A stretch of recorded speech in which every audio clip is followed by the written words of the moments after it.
I think if you watch this, you're going to hear a lot about why Christianity is different than other religions. There's so many out there. There's such a diversity of different belief systems.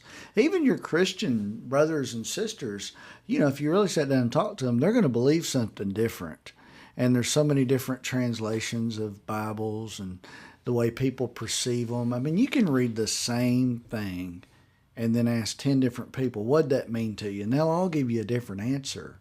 So, I mean, what's the deal? Why is Christianity good? Is it not? I mean, what do you think? Let's find out. Let's do it.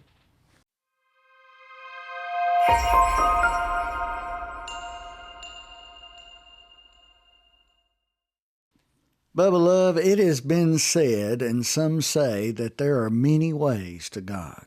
There are many paths to get to eternity, the life hereafter, whatever you want to call it. And what I want to talk about is, well, what separates Christianity from the Buddhists, the Hindus, the Muslims, the so on and so forth? What's so different about Christianity that would even attract anybody to it in the first place?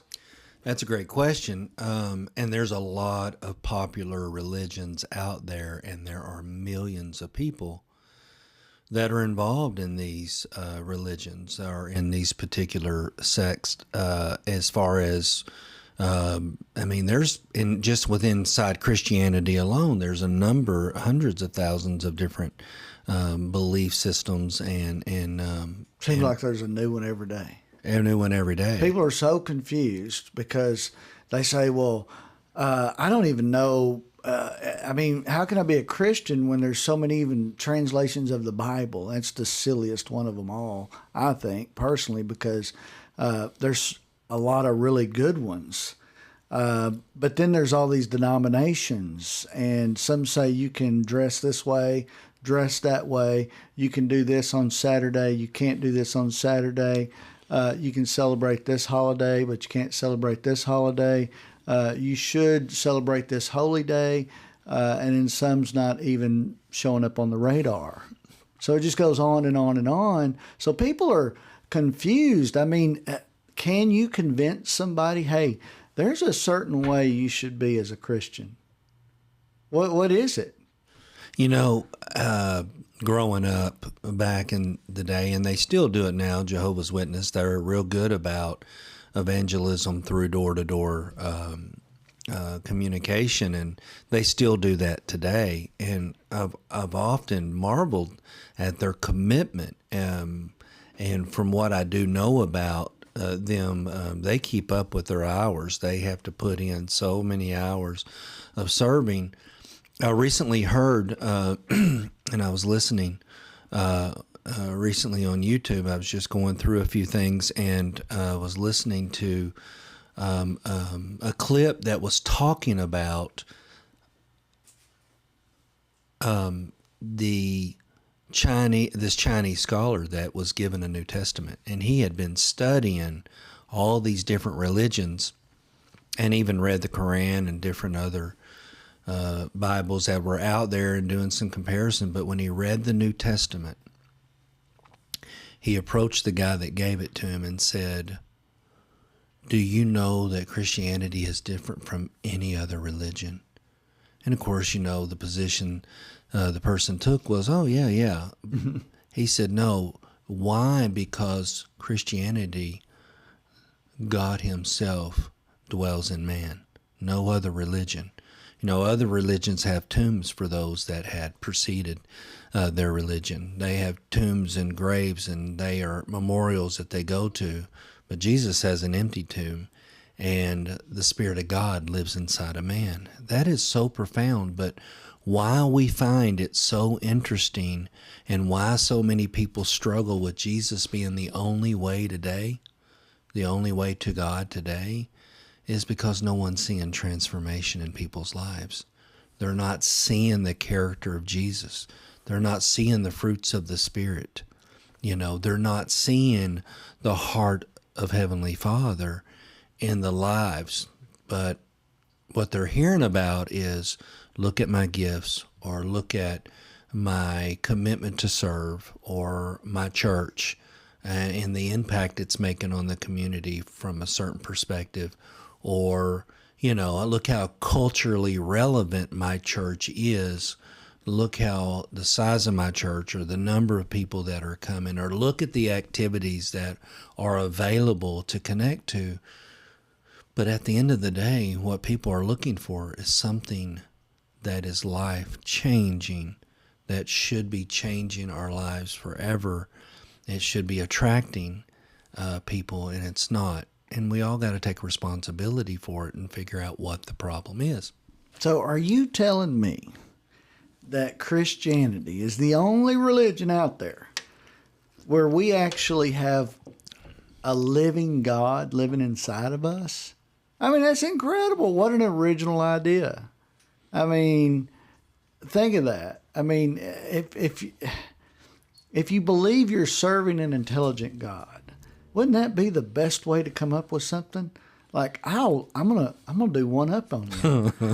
I'm gonna be living, and not only living, but I'm gonna live inside of my followers. I'm gonna live inside of those people who want a relationship with me, and I'm going to die for them too. I'm going to show them what it looks like to sacrifice. I'm not going to just tell them to sacrifice. I'm going to actually show them how to sacrifice. I'm going to actually show them how to lay your life down for a friend. I'm going to not only come out and say the things that is a foundation of love, but I'm going to do it.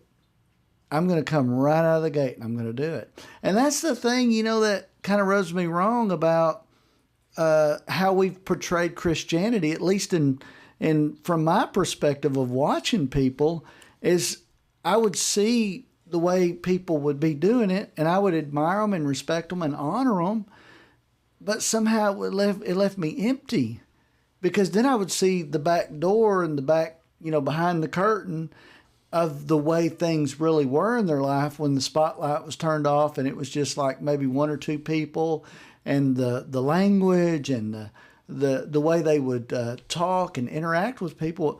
It left me kind of like, oh, well, that's just kind of like everybody else. If this God is living inside of us, shouldn't we be different?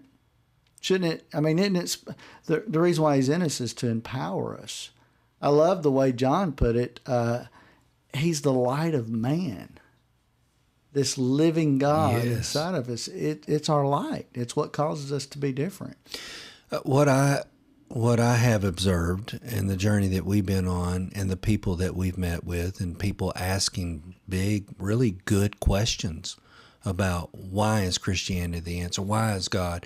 If God is who he says he is, and his word says what it says about him, then why are Christians looking nothing like him at all? And you and I have talked about this before. The very thing that changes us is being in an encounter and being in relationship with someone. Just like the greatest example is meeting someone, falling in love with someone, and then marrying them. That point up to being married was all about the pursuit of knowing. Becoming married was like, oh my gosh, was supposed to be a beginning of a lifetime.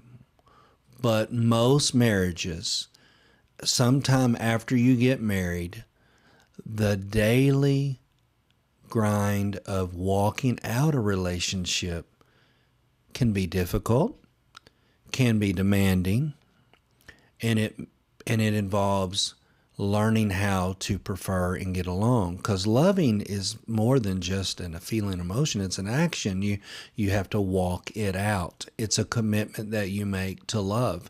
So what ends up happening is, because you bring two people together, suddenly the difficulties of being in a relationship are so overwhelming, we learn to tolerate one another. And then ultimately, we are existing in a commitment that we're in. We have no intentions of bailing out, but what we end up finding ourselves doing is going, you know what, I'm just going to make this work, but I don't know how to fix it. And what I've seen, religion has become such a dangerous entity. Religion says, you follow these rules, and then we will stay not blatantly intentional or vocal about it, but you find that religion begins to be between the person and God. And so what happens is, because relationships are difficult, and these are people we're in relationship, the intangible God that we can't see, that we made a profession of faith and believing and confessing who he is and that he died for me. Now I want to follow him. We never told people how to do that. We told them what to do to establish the relationship, but we never really emphasized the importance of what it looks like to go on a journey with him, how to change, how to grow, how to mature, how to walk and know him. What we do is it gets difficult, and relationships are difficult. So what we do is we go, okay, just tell me where do I need to go to church every Sunday. Tell me how much I need to give. Tell me where I need to serve.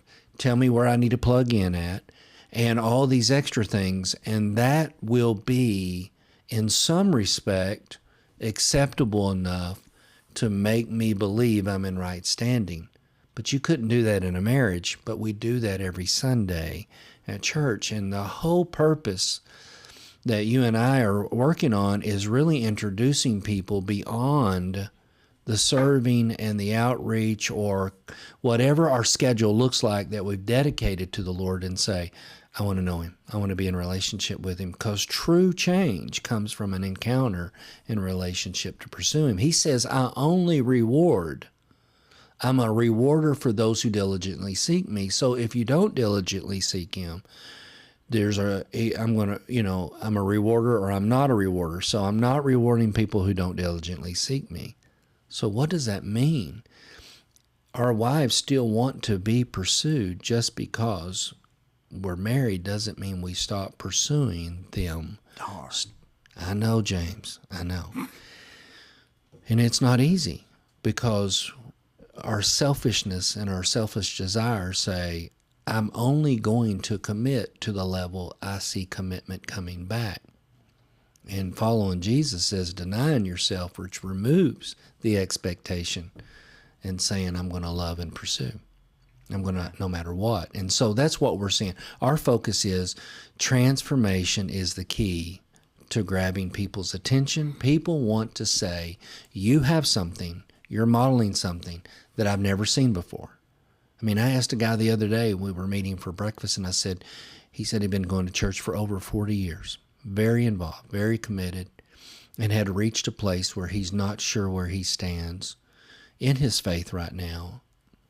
And I said, who has modeled a genuine relationship with the Lord, who's modeled transformation to the place that it has caught your attention? And he said, up until this new journey of walking with me, he said, there is no one, no family, no pastor, no leader.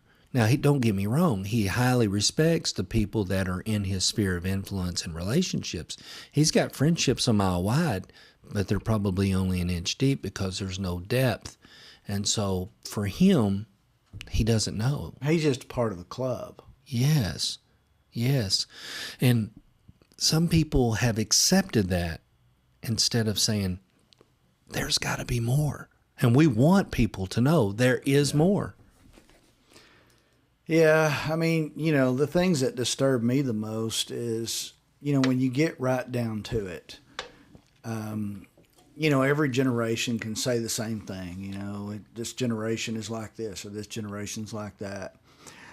So I don't want to be that guy, but also I want to express a point is we've been seeing the same things over and over and over again being taught in the church. And I think everybody's got it down pat. If you're a pastor, a church leader, or someone listening to this, everybody knows they should be reading the Bible. Everybody knows they should be tithing. Everybody knows they should be attending. Everybody knows they should be serving. If you ask anybody, go watch Saturday Night Live, and they will portray it and mock it. Go watch a movie, and they'll have the Christian in there, and they'll be mocking them. They've got it down pat. The world knows what we preach. But they ain't teaching the application of what it looks like to go deep into intimacy with God and then to form close, long-lasting relationships with people. They say, Jesus said, go out and make disciples of the world. But we're not emphasizing that. If those are the most important last words that Jesus said, I mean, that was on the top 5 of the last things he said. If I'm wrong, correct me. Then why are we not focusing on that? Let's take the word discipleship and let's just, if you don't like that word because it sounds too religious, I don't like it either because it sounds religious and it's gotten lost in translation.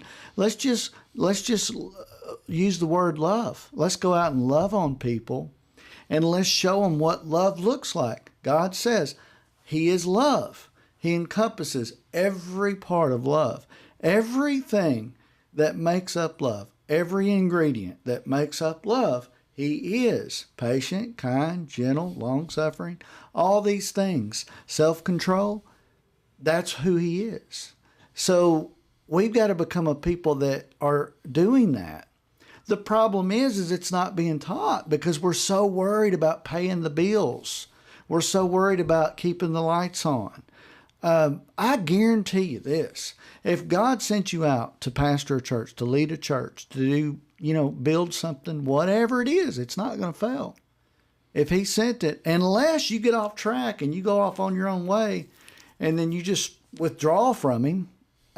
But as long as you're committed to the deal and you believe and have faith in what he showed you and you go off on these leaps of faith for him, he's not going to let you fall. He never is. He's going to provide everything that church needs. You go in there and you just preach in spite of what you believe the church needs, in spite of what you believe things need to be happening. If y'all need someone to serve, he's going to bring it. You go in there and preach the gospel message of what it looks like to be in close, intimate relationship with God, and watch him start telling people, hey, here's what I need you to do. I want you to be a part of this body like this. Do you believe that? Do you actually have faith that God would guide people in your church? Or do you believe they'll be in elementary school all their lives and they'll never have a fresh idea ever or a word from God ever?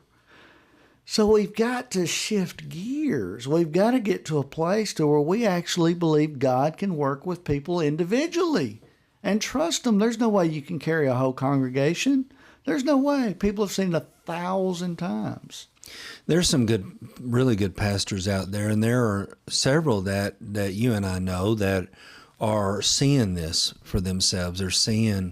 They're really concerned about the spiritual welfare of their church congregation. They want to see their members grow. They want to see them mature. They want them to be able to understand what God's purpose and his mission and their destiny is. And it is not easy. We don't know why. It's not easy, and we've got several perspectives on that. What I do know is we're praying for these pastors. We're praying that there is an awakening for them, and I believe without a doubt it's going to happen. So until then, we're going to stand strong. We're going to see you next time. Got it. We hope this episode of the Called to Love podcast has enriched your life and offered valuable principles to apply on your personal journey. Please explore our website at www.calledto.love for more information and to share your feedback with us. Until our next episode, may you find peace and love. And always remember, you are called to love.